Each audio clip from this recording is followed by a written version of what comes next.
श्रम एव जयते। हम सत्यमेव जयते से परिचित हैं। जितनी ताकत सत्यमेव जयते की है, उतनी ही ताकत राष्ट्र के विकास के लिए श्रम एव जयते की है। श्रमेव जयते। भारत जहां 38 करोड़ से ज्यादा श्रमिक कामगार हैं, जो देश का कुल 90% से अधिक है। पिछले 7 दशकों से प्रगति की दौड़ में पीछे रह रहे कामगारों को भी अब मुख्य धारा में आने का अवसर मिलेगा। जी हां, केंद्र सरकार ने 38 करोड़ असंगठित क्षेत्र के कामगारों को ध्यान में रखते हुए ई श्रम पोर्टल लॉन्च किया है। केंद्रीय श्रम एवं रोजगार मंत्री भूपेंद्र यादव ने ई श्रम नामक पोर्टल लॉन्च किया है। इस पोर्टल के माध्यम से देश के सभी कामगारों के लिए एक नेशनल डेटाबेस रिकॉर्ड बनाया जाएगा। पंजीकृत कामगारों को एक ई श्रम कार्ड मिलेगा, जिस पर एक यूनिवर्सल अकाउंट नंबर UAN लिखा होगा। 12 अंकों का ये UAN पूरे देश में मान्य होगा।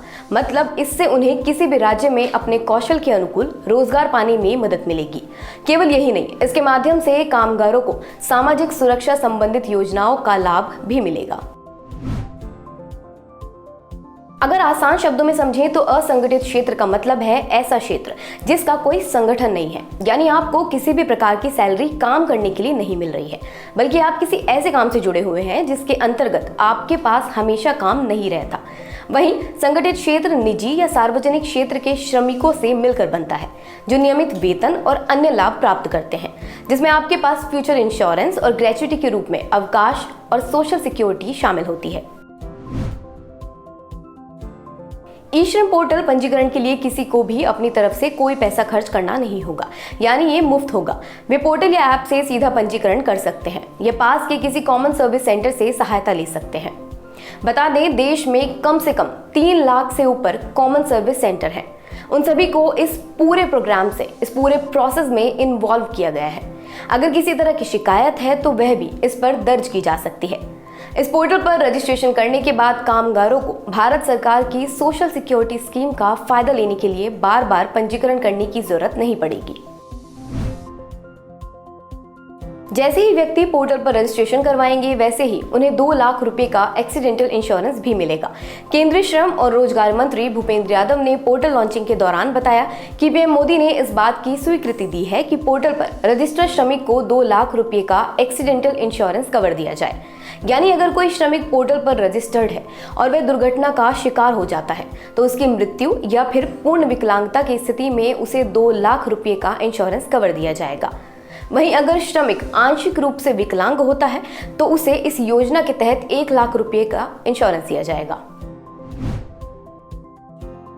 रजिस्ट्रेशन करवाने के लिए सबसे पहले आपको ई श्रम की ऑफिशियल वेबसाइट www.ishram.gov.in पर जाना होगा। इसके बाद आपको सेल्फ रजिस्ट्रेशन के लिए क्लिक करना होगा। आधार से जुड़े नंबर से OTP के जरिए लॉगिन करना होगा। इसके बाद आपको 2-3 फॉर्म्स भरने के लिए कहे जाएंगे, जिसमें आपकी व्यक्तिगत जानकारी, आवासीय विवरण, शैक्षणिक योग्यता, व्यवसाय, कौशल, किस तरह का काम करना है आदि शामिल होंगे। अगर आप पोर्टल पर दी गई लिस्ट में अपना कार्य क्षेत्र नहीं ढूंढ पा रहे हैं तो PDF के माध्यम से भी अपना कार्य क्षेत्र ढूंढ सकते हैं। PDF में उस कार्य क्षेत्र का कोड कॉपी करके फॉर्म में डालना होगा। ये PDF आपको हिंदी और अंग्रेजी दोनों भाषा में मिलेगी। इसके बाद आपको अपने बैंक खाते की जानकारी भरनी होगी। बैंक खाता संख्या, नाम आदि जो जानकारी आपने भरी है उसको अच्छे से चेक करने के बाद उसे ओके कर देंगे तो आपको OTP भी मिलेगा। उस OTP को भरने के बाद आपको आपकी स्क्रीन पर एक कार्ड दिखाई देगा, जिसमें आपको आपका QR कोड मिल जाएगा।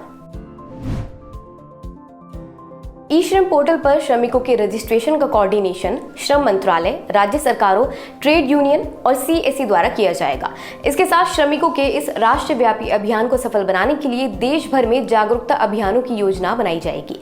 इसके अलावा पोर्टल पर रजिस्ट्रेशन से जुड़ी सहायता और समाधान के लिए एक राष्ट्रीय टोल फ्री नंबर 14434 भी शुरू किया गया है।